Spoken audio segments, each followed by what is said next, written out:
السلام علیکم ورحمۃ اللہ وبرکاتہ۔ آج کی تعلیم قرآن و حدیث کی روشنی میں 22 شعبان المعظم اسلامی تاریخ۔ حضرت ابو درداء رضی اللہ عنہ۔ حضرت ابو درداء رضی اللہ عنہ کا نام عمر بن مالک خزرجی ہے۔ یہ مدینہ منورہ کے بڑے تاجر تھے۔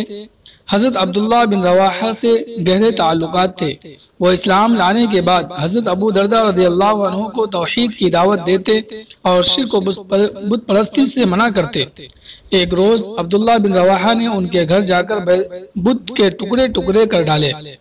اس کی یہ بے بسی دیکھ کر وہ سوچنے پر مجبور ہو گئے کہ اگر اس میں کوئی خوبی اور نفع و نقصان پہنچانے کی صلاحیت ہوتی تو آج یہ ضرور اپنا بچاؤ کر لیتا۔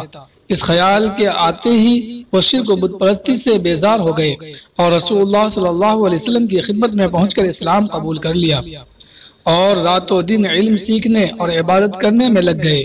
جب انہوں نے دیکھا کہ تجارت، علمی مجلسوں میں حاضری اور عبادت کی لذت میں رکاوٹ بن رہی ہے تو تجارت اور دنیا کی زیب و زینت چھوڑ کر علم سیکھنے اور عبادت کرنے میں مصروف ہو گئے۔ وہ درویشیوں کی طرح بالکل سادہ زندگی گزارنے لگے۔ حضرت عمر رضی اللہ عنہ نے انہیں شام کا گورنر بنانا چاہا تو صاف کہہ دیا کہ میں اہل شام کو نماز اور قرآن پڑھانے کے علاوہ دوسرا کام نہیں کر سکتا۔ حضرت عثمان رضی اللہ عنہ نے انہیں دمشق کا قاضی بنا دیا تھا۔ پھر انہیں کے دور خلافت میں سن 33 ہجری میں انتقال فرمایا۔ حضور صلی اللہ علیہ وسلم کا معجزہ، سورج کا لوٹنا۔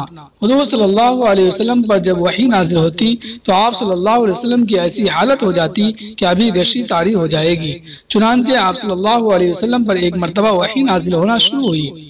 آپ صلی اللہ علیہ وسلم کا سر مبارک حضرت علی رضی اللہ عنہ کی ران پر تھا۔ کچھ دیر بعد آپ صلی اللہ علیہ وسلم نے حضرت علی رضی اللہ عنہ کی ران سے سر مبارک اٹھایا اور حضرت علی رضی اللہ عنہ سے پوچھا کیا تم نے عصر کی نماز پڑھی؟ جواب دیا کہ نہیں۔ آپ صلی اللہ علیہ وسلم نے بارگاہ رب میں دعا کی۔ چنانچہ حضرت اسماء رضی اللہ عنہ فرماتی ہیں کہ میں نے دیکھا آفتاب غروب ہو چکا تھا لیکن پھر نکل آیا اور حضرت علی رضی اللہ عنہ نے نماز ادا کی۔ ایک فرض کے بارے میں تکبیر تحریمہ۔ رسول اللہ صلی اللہ علیہ وسلم نے فرمایا نماز کی کنجی وضو ہے، اس کا تحریمہ تکبیر ہے اور نماز کو ختم کرنے والا تسلیم یعنی السلام علیکم ورحمۃ اللہ کہنا ہے۔ فائدہ: نماز شروع کرتے وقت جو تکبیر کہی جاتی ہے اس کو تکبیر تحریمہ کہتے ہیں۔ نماز کے شروع میں تکبیر تحریمہ کہنا فرض ہے۔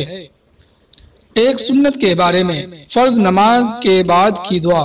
رسول اللہ صلی اللہ علیہ وسلم نماز سے فارغ ہونے کے بعد یہ دعا پڑھتے: لا الہ الا اللہ وحدہ لا شریک لہ لہ الملک ولہ الحمد وہو علی کل شیء قدیر اللہم لا مانع لما اعطیت ولا معطی لما منعت ولا ينفع ذا الجد منک الجد۔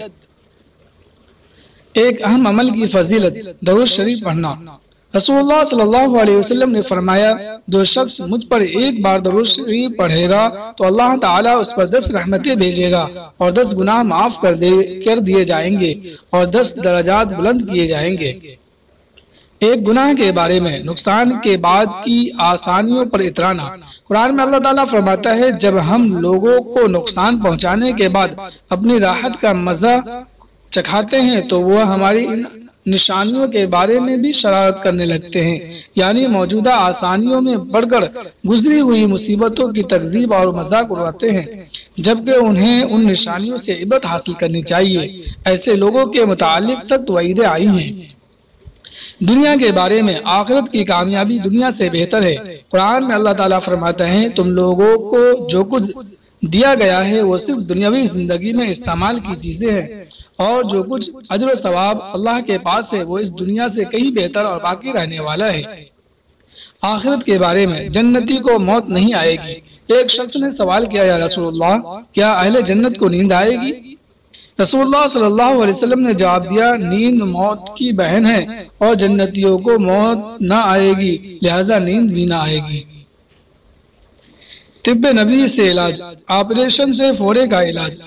حضرت اسماء بنت ابی بکر رضی اللہ عنہ کہتی ہیں کہ میری گردن میں ایک گھوڑا نکل آیا جس کا ذکر نبی پاک صلی اللہ علیہ وسلم سے کیا گیا، تو آپ صلی اللہ علیہ وسلم نے فرمایا اسے کھول دو یعنی پھوڑ دو اور چھوڑو مت، ورنہ گوشت کھائے گا اور خون چوسے گا، یعنی اس کا خراب مادہ اگر وقت پر نہ نکالا گیا تو زخم کو اور زیادہ بڑھا کر گوشت اور خون کو بگاڑ کا ذریعہ بنے گا۔